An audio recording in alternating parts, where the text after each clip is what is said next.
The fluorescent lights of Terminal B hummed with a cold indifference as Elias Thorne shuffled towards the security checkpoint. His worn tweed jacket, several sizes too large, hung loosely on his frail frame. In his trembling hand, he clutched a tattered canvas bag, its contents likely a few books and a travel-sized chessboard. He moved with the deliberate slowness of an old man, his eyes, though faded, scanning the chaotic scene with an almost unsettling calm. Next, barked Agent Miller, a young, impeccably uniformed TSA officer with a permanent scowl. His partner, Agent Chin, sighed, scrolling on her phone. Elias stepped forward. "Shoes off, sir." "Felt, electronics out." Elias nodded, his movements stiff. He fumbled with his shoelaces, his fingers not as nimble as they once were. Agent Miller tapped his foot impatiently. "Come on, Grandpa, we don't have all day. There's a flight to catch." A few passengers behind Elias chuckled. He ignored them, finally managing to kick off his scuffed loafers. He placed his small laptop, an ancient model, into a bin. The metal detector hummed. "Sir, you're still beeping," Agent Miller announced, his voice edged with exasperation. "Anything in your pockets?" Elias shook his head, his voice a soft murmur. "No, son. Just a medal sewn into my jacket lining. It's an old habit." Miller's eyes narrowed. "A medal? You're telling me you have a medal sewn into your jacket? Take it off."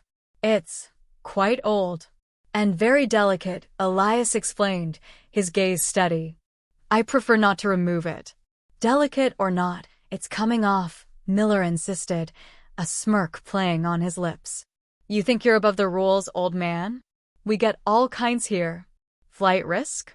Confused, he exchanged a knowing glance with Agent Chin, who finally looked up from her phone, a flicker of amusement in her eyes.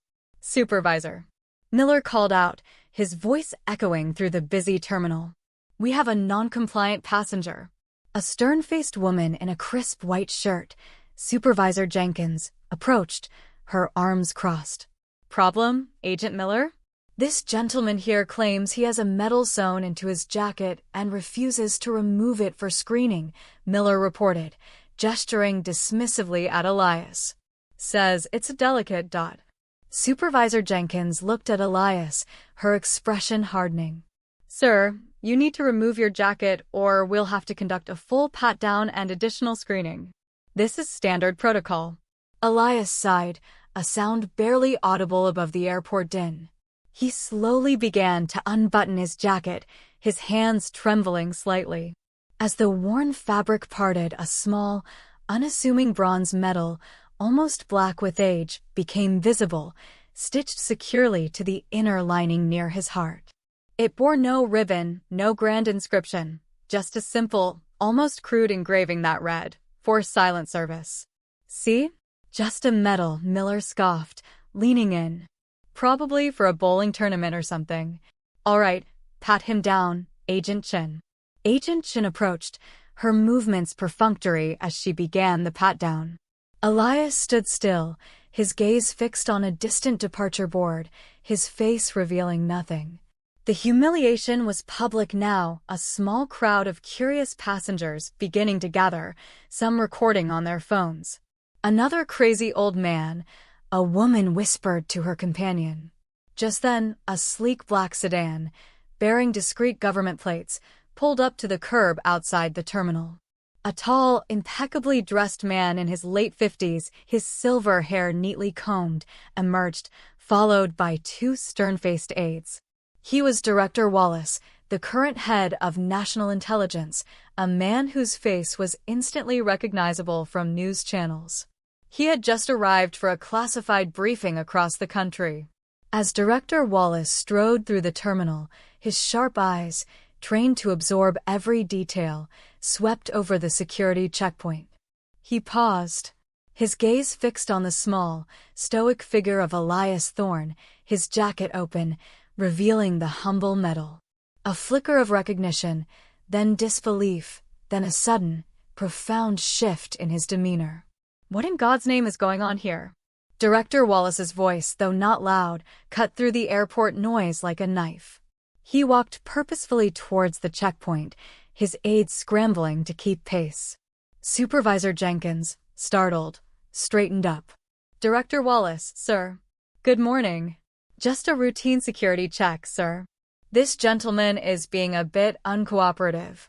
Wallace ignored her, his eyes locked on Elias. Elias, for the first time, looked directly at him, a faint, almost imperceptible nod of acknowledgement passing between them. "Agent Miller," Wallace said, his voice now dangerously low, "step away from Mr. Thorne." Immediately. Miller, bewildered, hesitated. "Sir, you were just publicly humiliating a national treasure," Wallace finished, his gaze icy. He turned to the bewildered TSA agents and the stunned crowd. "This man," he began, his voice rising, carrying across the terminal, "is Elias Thorne. Decades ago, when I was a junior analyst, Mr. Thorne, working in a windowless room, deciphered a code that allowed us to intercept a foreign plot to destabilize our entire financial infrastructure. He prevented a global economic meltdown that would have plunged millions into poverty and chaos. He did it alone, in silence, for weeks, without sleep, without recognition. His work remains classified to this day. The medal you just dismissed as a bowling trophy was personally awarded to him by the president in a private ceremony, a commendation for silent service, because the world could never know the debt it owed him." The terminal was utterly silent.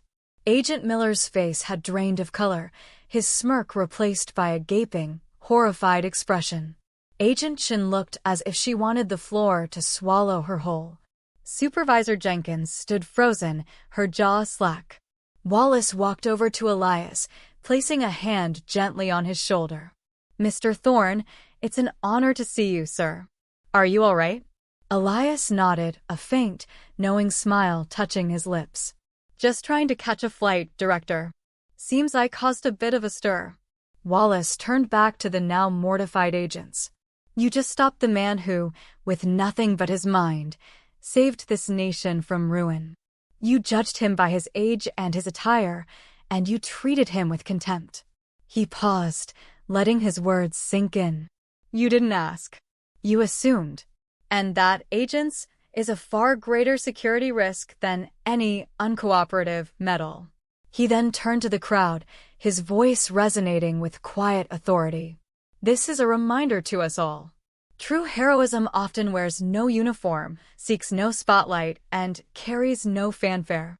It lives in the quiet dedication of individuals like Mr. Thorne." The crowd, which moments before had been whispering and recording, now stood in respectful silence. A few people spontaneously began to applaud, a ripple that grew into a wave of genuine admiration. Agent Miller stammered, "Sir, I am so sorry. We had no idea." Elias, with his quiet dignity, simply buttoned his jacket. "Apology accepted, son. Just remember, the next time you see an old man struggling, don't look for what's on the surface. Look for what's in his heart." Director Wallace personally escorted Elias Thorne through security, past the stunned agents and the now reverent crowd. He ensured Elias was settled comfortably in the first-class lounge, a rare luxury the old man would never have sought himself. The incident went viral. Videos of Director Wallace's impassioned defense flooded social media, sparking a national conversation about respect for hidden heroes. The TSA issued a public apology and implemented new sensitivity training programs. Agent Miller and Supervisor Jenkins were reassigned, their careers forever marked by their public misjudgment. Elias Thorne, however, remained unchanged. He continued his quiet life, his worn canvas bag ever at his side. He still preferred to travel by bus when he could, still read his old books, and still carried his silent service medal, its true weight now understood by a world that had, for a brief moment, been given a glimpse beneath the surface. And from that day on, at every airport security checkpoint across the country, a new, unofficial directive was whispered among the agents, Never judge the book by its cover. You never know who you're stopping.